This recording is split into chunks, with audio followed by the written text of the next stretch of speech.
ओम शांति। 25 मई 2025 प्रातः मुरली। अव्यक्त बाप दादा रिवाइज डेट 4 सितंबर 2005। टाइटल है शिक्षा के साथ क्षमा और रहम को अपना लो। दुआएं दो, दुआएं लो तो आपका घर आश्रम बन जाएगा। शिक्षा के साथ क्षमा और रहम को अपना लो। दुआएं दो, दुआएं लो तो आपका घर आश्रम बन जाएगा। आज बाप दादा सर्व बच्चों के मस्तक में प्योरिटी की रेखाएं देख रहे हैं, क्योंकि ब्राह्मण जीवन का फाउंडेशन ही है पवित्रता। पवित्रता की रेखाएं कौन सी है जानते हो? पवित्रता सर्व को प्रिय है। पवित्रता सुख, शांति, प्रेम, आनंद की जननी है। पवित्रता मानव का सच्चा श्रृंगार है। पवित्रता नहीं तो मानव जीव्य का मूल्य नहीं। जैसे देखते हो देवताएं पवित्र है, इसलिए ही माननीय और पूजनीय है। पवित्रता नहीं तो मानव जीवन को आजकल देख रहे हो। बाप दादा ने आप सभी बच्चों को ब्राह्मण जन्म का वरदान यही दिया, पवित्र भव, योगी भव। जिस आत्मा में पवित्रता है उसकी चाल चलन चेहरा चमकता है, इसलिए पवित्रता ही जीवन को श्रेष्ठ बनाने वाली है। वास्तव में आप सब बच्चों का आदि स्वरूप ही पवित्रता है, अनादि स्वरूप भी पवित्रता है। ऐसे पवित्र आत्माओं की विशेषताएं उनके जीवन में सदा पवित्रता की पर्सनालिटी दिखाई देती है। पवित्रता की रियलिटी, पवित्रता की रॉयल्टी चेहरे और चाल में दिखाई देती है। यह रेखाएं जीवन का श्रृंगार है। रियलिटी है मैं अनादि आदि स्वरूप इस स्मृति से समर्थ बन जाता है। रॉयल्टी है स्वयं भी स्वमान में और हरेक को सम्मान देकर चलने वाला। पर्सनालिटी है सदा संतुष्टता और प्रसन्नता, स्वयं भी संतुष्ट और अन्य को भी संतुष्ट करने वाले। पवित्रता से प्राप्तियां भी बहुत है। बाप दादा ने आप सभी बच्चों को क्या क्या प्राप्ति कराई है वह जानते हो ना? कितने खजानों से भरपूर किया है। अगर प्राप्तियों को स्मृति में रखे तो भरपूर हो जाए। सबसे पहला खजाना दिया है ज्ञान का खजाना, जिससे जीवन में रहते दुख अशांति से मुक्त हो जाते। व्यर्थ संकल्प, नेगेटिव संकल्प, विकल्प, विकर्म से मुक्त हो जाते हैं। अगर कोई भी व्यर्थ संकल्प व विकल्प आता भी है तो ज्ञान के बल से विजयी बन जाते हैं। दूसरा खजाना है याद, योग, जिससे शक्तियों की प्राप्ति होती है और शक्तियों के आधार से सर्व समस्याओं को, सर्व विघ्नों को सहज पार कर लेते हैं। तीसरा खजाना है धारणाओं का, जिससे सर्व गुणों की प्राप्ति होती है। और चौथा खजाना है सेवा का, जिससे सेवा करने से जिसकी सेवा करते हो उसकी दुआएं मिलती है, खुशी प्राप्त होती है। इतने खजाने बाप द्वारा सभी बच्चों को प्राप्त होते हैं। बाप सभी को एक जैसे ही खजाने देते हैं, कोई को कम कोई को ज्यादा नहीं देते हैं, लेकिन लेने वालों में फर्क हो जाता है। कोई बच्चे तो खजाने को प्राप्त कर खाते पीते मौज करते और फिर मौज में खत्म कर देते हैं, और कोई बच्चे खाते पीते मौज करते जमा भी करते हैं, और कोई बच्चे कार्य में भी लगाते लेकिन बढ़ाते जाते हैं। बढ़ाने की चाबी है खजाने को स्व के प्रति और दूसरे के प्रति यूज करना। जो यूज करता है वह बढ़ाता है। तो अपने आप से पूछो कि यह विशेष खजाने जमा है क्या कहेंगे? हाँ या थोड़ा थोड़ा? जिसके पास यह खजाने जमा है वह सदा भरपूर रहता है। देखो कोई भी चीज भरपूर रहती है ना तो हलचल नहीं होती है। अगर भरपूर नहीं होती तो हलचल होती है, हिलती है। कोई भी चीज को अगर पूरी रीति से भर नहीं दो तो वह हिलती है। तो यहाँ भी अगर सर्व खजानों भरपूर नहीं है तो हलचल होती है। सदा यह नशा रहे कि बाप के खजाने मेरा जन्म सिद्ध अधिकार है। बाप ने दिया, आपने लिया, तो सब खजाने किसके हुए? आपके हो गए ना। तो जिसके पास खजाने हैं वह कितना नशे में रहता है। जैसे छोटा सा राजा का लड़का राजकुमार होता है, पता भी नहीं होता है कि बाप के पास क्या क्या खजाना है, लेकिन नशा रहता है कि बाप के खजाने मेरे खजाने हैं, और खजाने की खुशी में रहता है। अगर खुशी कम रहती है तो उसका कारण क्या होता है? बाप ने तो खजाने दिए हैं, सुना, लेकिन एक है सुनने वाले, दूसरे है समाने वाले। जो समाने वाले हैं वह नशे में रहते हैं। आज नए नए बच्चे भी आए हैं। बाप दादा आप लक्की बच्चों को आप सबके भाग्य की मुबारक दे रहे हैं। अपने भाग्य को पहचाना, पहचाना है परमात्म प्यार, अविनाशी प्यार, जो सिर्फ एक जन्म नहीं चलता, अनेक जन्म सदा ही प्यार कायम रहता है। क्योंकि यह जो समय चल रहा है, यह समय भी संगम युग, भाग्यवान युग है। सतयुग को भी भाग्यवान कहते हैं, लेकिन वर्तमान संगम युग का समय उससे भी भाग्यवान है। क्यों? इस संगम युग में ही बाप द्वारा अखंड भाग्य का वरदान वर्षा प्राप्त होता है।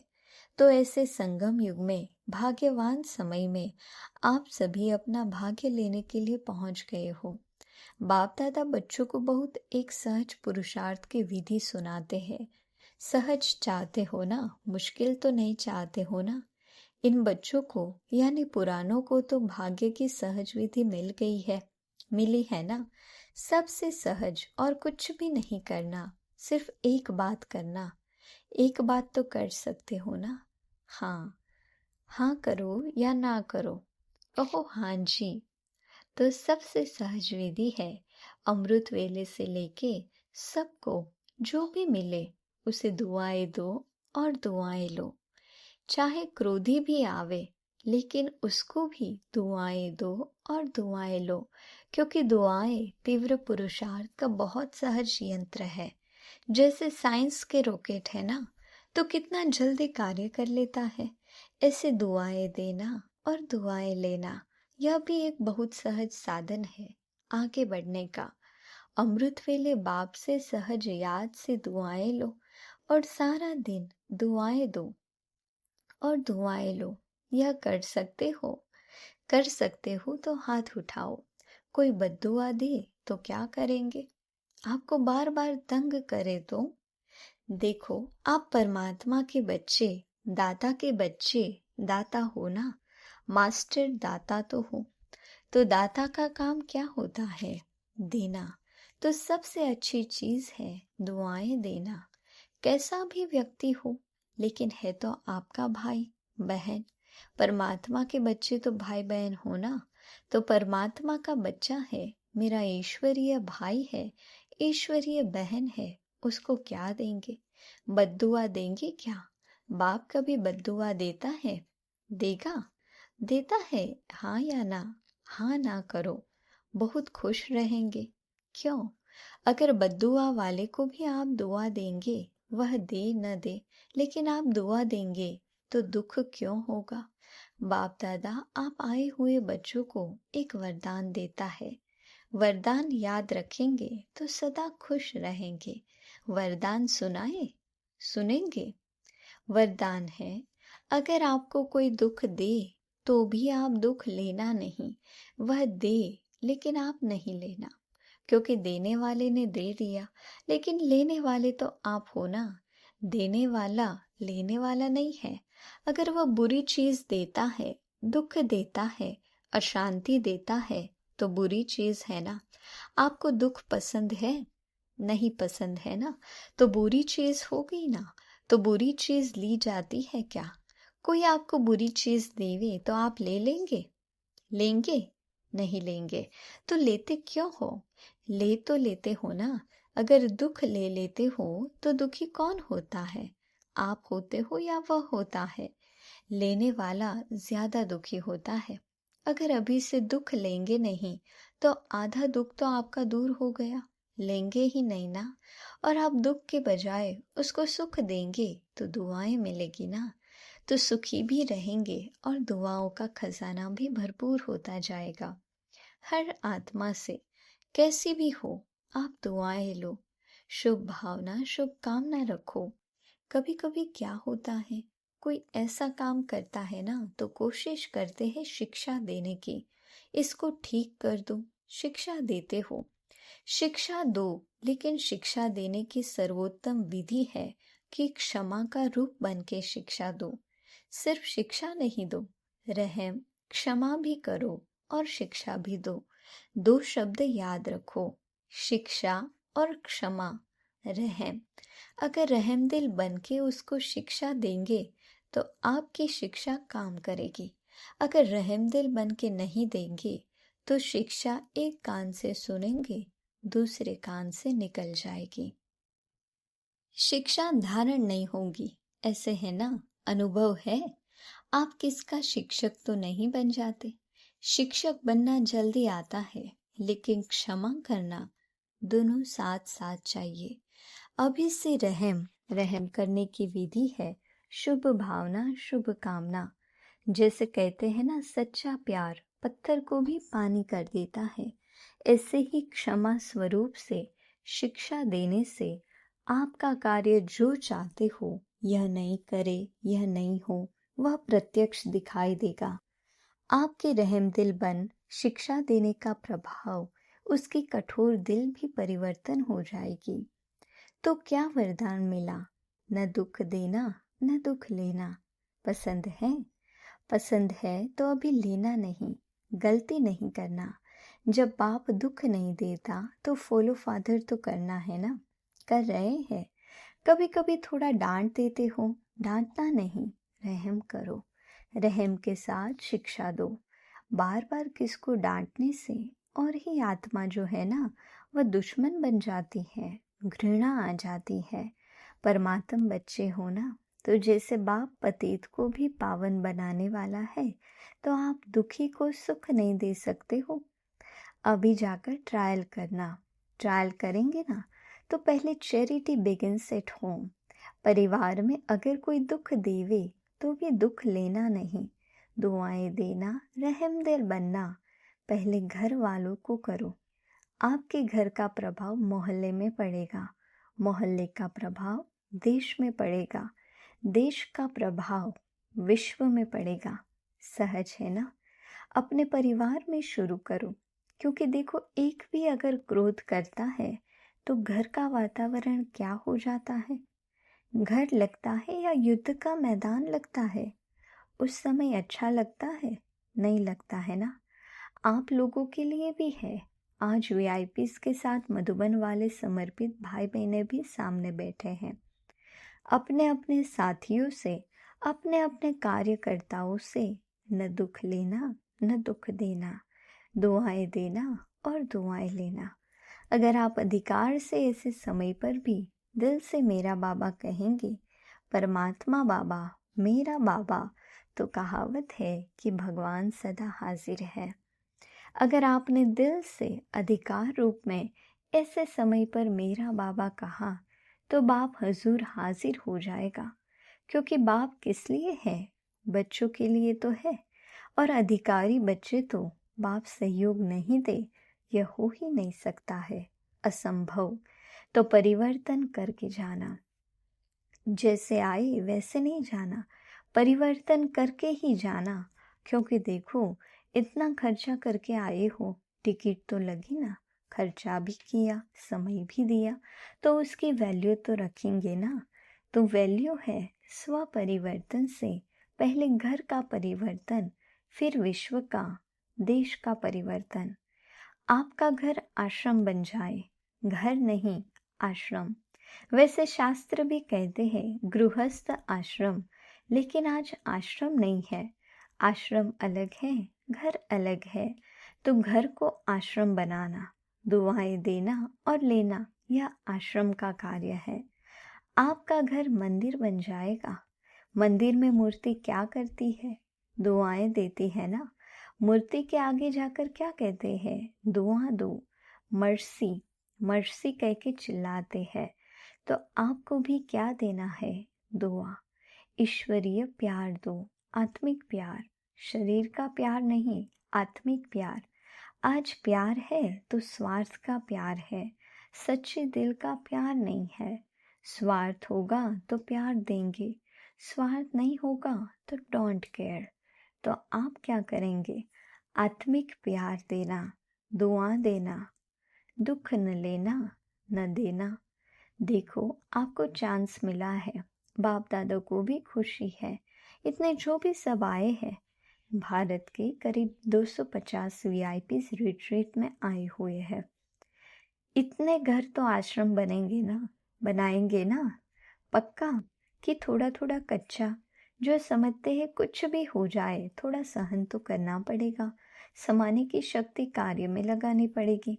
लेकिन सहन शक्ति का फल बड़ा मीठा होता है। सहन करना पड़ता है लेकिन फल बड़ा मीठा होता है। तो जो पक्का वायदा करते हैं घर घर को स्वर्ग बनाएंगे, मंदिर बनाएंगे, आश्रम बनाएंगे, वह हाथ उठाओ। देखा देखी में नहीं उठाना, क्योंकि बाप दादा हिसाब लेगा ना फिर। देख कर नहीं उठाना, सच्चा सच्चा मन का हाथ, मन से हाथ उठाओ। अच्छा दादिया, इनको इसके क्या प्राइस देंगे? हाँ बोलो। दादी इतने मंदिर बन जाएंगे तो आप उसको क्या प्राइस देगी? अपने घर वालों को ले आवे। यह तो प्राइज नहीं दी, यह तो काम सुना दिया। किसी ने कहा बाबा जो आज्ञा करेंगे। देखो प्राइस तो आपको मिल जाएगी, कोई बड़ी बात नहीं है।